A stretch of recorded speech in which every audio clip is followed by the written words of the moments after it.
So when my kids were little, one of my favorite times of the day was bedtime. Now, they are in their 20s now, out in the world doing their thing. They're about 3 years apart. I have 2 daughters, and I miss them all the time. But I have to say, when they were little, there were all sorts of things about our life together that I loved. But one of the very favorites was bedtime. You know, it's the end of the day, kind of winding down. And they were, little. There were all these little routines that we had. People getting cleaned up, washing their faces, brushing their teeth, putting on their pajamas, climbing into bed. I loved it. I make it sound a little idyllic. It wasn't always super simple, but I really loved it. And I got to do it a lot because early on, my wife, who is a nurse, was a nurse at Froedtert Hospital and worked third shift. And so she'd be on a week, off a week, on a week, off a week. But on the weeks that she had to work, she'd kiss the girls goodnight and head off to work. And there I was, dear old dad. 2 little girls trying to get them situated for bedtime, getting their hair sorted out. I loved it. They had their rooms positioned in such a way in this crazy old house that we live in. It's this sort of semi-converted over-under duplex, and we live in both parts. And so there aren't really bedrooms configured in ways that make sense. And so the upstairs dining room was a bedroom at one point for one of my daughters. And so it was a dining room that had a bedroom adjacent to it because it was an old 1920s duplex. And so I could lay on the floor between their rooms, and I could see them as we got ready for bed. One of my favorite things about that moment was story time. I loved reading stories to them. There they are in their PJs laying in bed. I can see them. I got my books, and I loved the stories. So many of them still. I love them. Like If You Give a Mouse a Cookie. I love that story. Or Chicka Chicka Boom Boom. Or Brown Bear, Brown Bear. Or One Fish, Two Fish, Red Fish, Blue Fish. Little Dr. Seuss. So many great books. That very hungry, very, very, very, very, very hungry caterpillar. And so there I'd be, they're all laying in bed in their little PJs, and I'm laying on the floor reading books to them, and sometimes they would just fall asleep so nice. Sometimes, though, the first person to fall asleep was me. It would happen. I'd be like, oh. And then a little while later, I'd feel these little hands on me and these little quiet voices. Should we wake him up? Should we? Don't wake him. Yeah, he didn't finish the story. We got to wake him up. And then they wake me up, and I get to finish the story. I loved the stories themselves. I really did. Just for the beauty of the story, but also because sometimes those stories were already trying to teach my kids something about life that was helpful. And that was amazing to me, that stories were doing that already for them, about kindness or sharing or hope. And maybe the kids didn't even notice. They probably didn't, but it was so great. Some of the stories, though, actually led to me thinking more about my life. They were great stories for the kids, but there was something about the story that started to raise a question about my life, or life in general, or life for all of us. And I'm such sort of a philosophically bent person that I'd be up for like hours thinking about questions related to children's books. Well, I want to share this experience with you. So I brought a book. This is one of the books that did this to me. It had me thinking for days. And you may have heard it and you may not, but we're going to have story time. Please do not fall asleep during story time today. I promise not to either, but I'm going to actually read you this book. I'm going to hold it up like you can see the pictures. You might be able to see some of them. You won't be able to see it really. After a while, I'm going to have a picture on screen, but not yet, and it'll give you a chance to see the illustrations more clearly. But the name of the book is this: Don't Let the Pigeon Drive the Bus. Some of you may have heard about it. It's by Mo Willems. He does the story and the pictures. You ready for this? All right. Don't let the pigeon drive the bus. You open it up, and there's a pigeon who seems to be daydreaming about buses. Many buses that are just driving by. You turn the page, and here's the bus driver. And the bus driver's talking to us, the people who are reading this thing, and says, "Hi, I'm the bus driver. Listen, I got to leave for a little while, so can you watch things for me until I get back? Thanks. And oh, remember, don't let the pigeon drive the bus." Next page. Bus driver's walking away, happy as a clam. Unbeknownst to him, there is a pigeon looking on, seeing the bus driver leaving, looking at the bus. Next page. Pigeon says, "I thought he'd never leave." Now the pigeon's thinking, starting to talk to us a little bit. He says, hey, can I drive the bus? Please, he says. I'll be careful. He says now, I tell you what, I'll just steer. Now he's negotiating, seeing the reluctance in us, apparently. We're not going to let the pigeon drive the bus. Now, can I just steer it? And then to convince us more, as if this is a normal thing, he says, my cousin Herb drives a bus almost every day. True story. Or maybe not. Trying to help us think that maybe pigeons should drive buses. But then you turn the page and we learn what's in the heart of this pigeon, how he's going to drive this bus. We turn the page, he's vroom, vroom, vroomy, vroom, vroom. Pigeon at the wheel. Not a reliable driver, right? You're not putting this pigeon in charge of the bus, are you? No, he says, because we're not cracking. He says, I never get to do anything. Then he says, hey, I've got an idea. Let's play drive the bus, trying to trick us into it. We're going to play this game. I drive the bus. You let me. It's a good game. I'll go first, he says. Come on, he says. Just once around the block. And then, go ahead and bring up the slide, if you will, for me. Decides to give us the full range of his skills. I'll be your best friend. How about I give you $5? No fair. I bet your mom would let me. What's the big deal? It's just a bus. I have dreams, you know. Fine. Really trying to persuade us to let the pigeon drive the bus. And then on the next page, this pigeon, not being able to drive the bus and allowed to do it, comes off the rails, gets really mad. Let me drive the bus. Angry pigeon wants to drive the bus. Now, a discouraged pigeon is losing hope about driving the bus. And at this point, the bus driver returns. I'm back. You didn't let the pigeon drive the bus, did you? Great. Thanks a lot. And the pigeon, noticing the return of the responsible bus driver, says, uh-oh, and exits stage right. Bus driver drives off and says bye. Now, there is a little addendum to this. The pigeon's discouraged, but shortly thereafter, the pigeon notices a large red truck nearby because the pigeon's not given up and is now dreaming of taking the wheel of the big red truck. Don't let the pigeon drive the bus. So there I was, thinking to myself, I wonder what's driving my bus. This is how this went for me. I wonder what in my life has gotten control of the wheel of the bus that is my life. Is there something that's like influencing my decisions, the choices I'm making about what to say or what to do? I mean, is there something in my life that's pushing the accelerator and has me go in certain directions, or is pumping the brakes and stopping me from other things that I need to do? And I started thinking broadly, what are the things in our lives that, with or without our knowledge, are seeking again and again to influence how we live them? What are all the things that are pushing and pulling on us? And there are so many things at play in the world around us and the worlds within us that influence us in this way. They do guide our choices about what to say and what to do and what not to say and what not to do. There are things that float our boat. They make us happy. They inspire us. They animate us. They motivate us. They energize us. And so we accelerate into our life. We're moved by those things. There are other things that maybe give us pause or worry us or freak us out or shut us down that we're averse to, that we end up pumping the brakes. We don't even know it. They're shutting us down, you know? And how many of these sorts of things are there at play in the world? There's so many things that can be. All sorts of things push and pull on the human heart.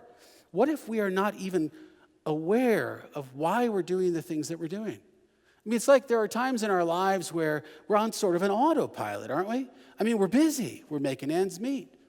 We're trying to get through our days. We've got our routines and our habits and our patterns and our ruts. We just got to get done morning to night with our jobs and our kids and the world at large. And, you know, maybe we're on autopilot for a long time. Maybe we're just riding along in the bus called our life, not even really thinking about why we're headed the direction we're headed or doing the things we're doing. And And what if there are times then when we look up and we look around and we go, wow, how did I end up here? Sometimes in places we didn't want. Maybe in our life we realize it's all out of balance, that we've devoted way too much time and energy and concern to a thing that turns out not to be what we thought it was, at the expense of things that were really important to us that we could have and should have and wish we had done more of. And all along, we weren't the ones with our hands at 10 and 2. We weren't the ones who were pushing the gas or pumping the brakes. We weren't steering our own life. We weren't leading our own lives. And there are so many different kinds of things that can do this to us. Sometimes what is pushing and pulling on us are just really strong emotions. Fear of all sorts of things. Fear of failure, right?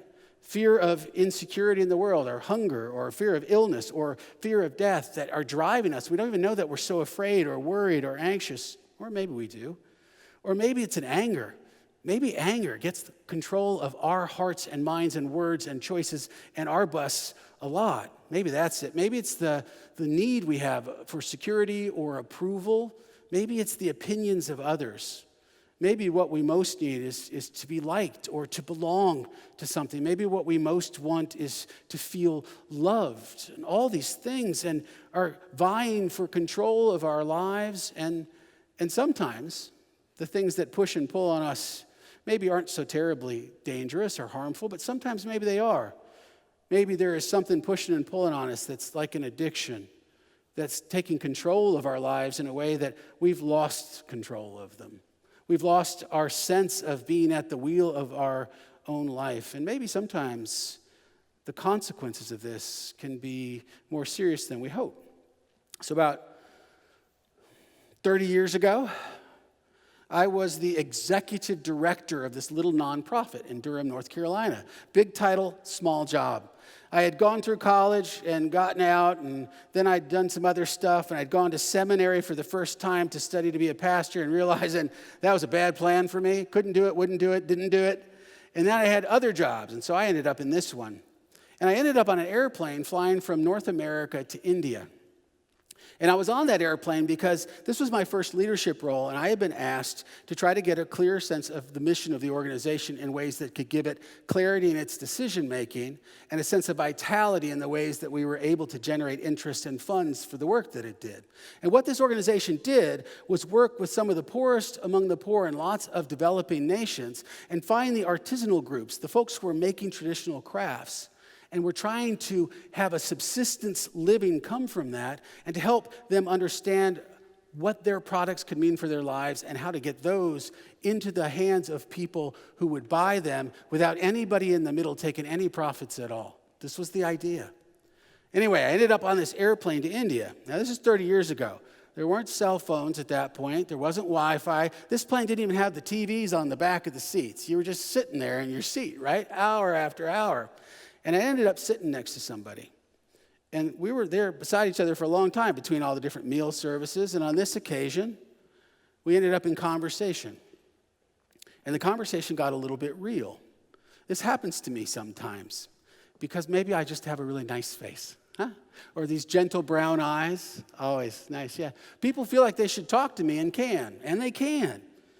As it turns out, he had also found out that I'd gone to seminary to study to be a pastor, and even though I wasn't one, it felt to me like he thought I could be one, and he wanted me to be his that way in that moment.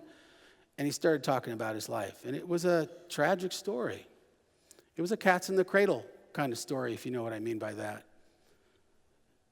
He started talking about a life that he had set out upon that was full of promise. He'd gone to a good college, he'd gotten a good job, he'd found his soulmate, gotten married, and started raising a family. And then he'd gotten going in that life, and busier, and working.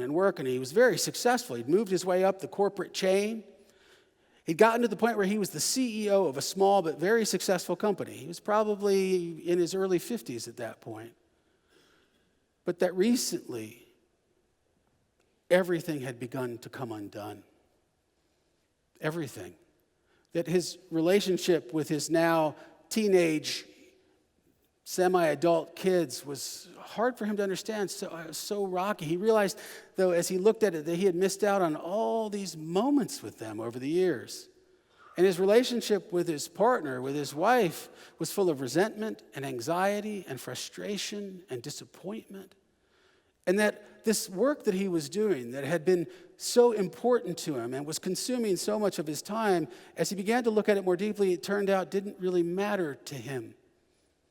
This thing for which he had given up so much that he couldn't get back, so many missed opportunities, so much. Something else had had the wheel of his bus, driving him along, this need for success or achievement or accomplishment. And it had, in the end, taken the wheel so strongly that he wasn't himself leading his life in ways that did things that were truly important to him. His wife, his family, his extended family. And it had led for him to such despair and confusion that he'd begun to try to comfort himself through alcohol. And that gotten worse and worse, such that the alcohol had begun to take the wheel of his life. Sometimes, if we're not paying attention, there are things that can take the wheels of our lives, of our thinking, of our feeling, of our speech, of our choices, of our patterns, and be driving us in directions that we would never choose for ourselves. And left unattended, sometimes these things can steal from us the very life we longed to live and leave us regretfully wishing we could go back when we can't, and not certain how to go forward into a new possibility from where we are with what has happened. Something else has been driving the bus. Well, as in so many things, our faith has a lot to offer us. Our faith has a lot to say to us about what it is that shapes our hearts and minds and inspires us and moves us, and where to set our hearts and minds so that we are inspired and moved in ways that are of benefit to us and to others, that are true to our deepest selves, our deepest needs, our deepest longings, our deepest aspirations, our greatest inspirations. The Bible tells this story from the beginning to the end of God in relationship with humankind. And throughout, God is again and again trying to help us understand how we can lead our own lives well, how we can be human well. In the very, very beginning, there's the story of the creation of Adam and Eve in the garden. This understanding simply that we are created, not accidents, not incidents. We are intentional creations of a God who loves us and has a vision for a life for each of us that can have purpose and peace and grace. Could have been, can still be. We are created for a purpose. It comes up again and again in the writings of folks like Micah and Jeremiah, these prophets from the middle periods.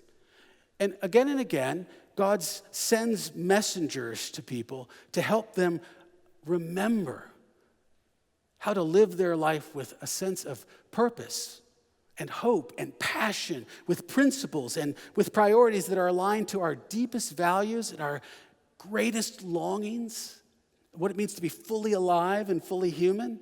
I mean, God comes again and again to Abraham and to Moses and to Zechariah and to all these different folks, trying to say to them, let's take a look at where you're headed and what you're up to and what's driving you.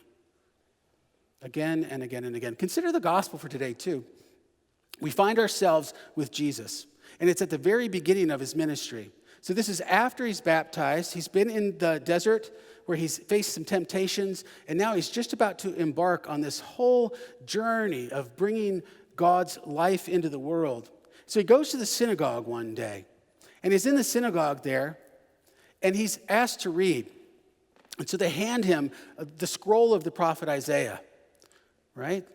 And Jesus turns to a particular part of that scroll, and he reads these words. He says, "The Spirit of the Lord is upon me, because he has anointed me to bring good news to the poor.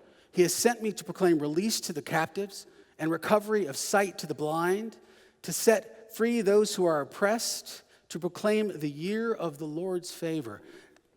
He chose that passage. Then he rolls up the scroll and he hands it back. What we have in this moment is an example of Jesus at the beginning of his undertaking in the world, recognizing and claiming for himself this deep purpose. And it's a reminder to us that anytime we set out on our life, whether it's for a particular day or as we go to lead or participate in a particular meeting, we can have a sense of why we are on earth here, what we are about and why we're doing it, and how we want to do it at our best moments.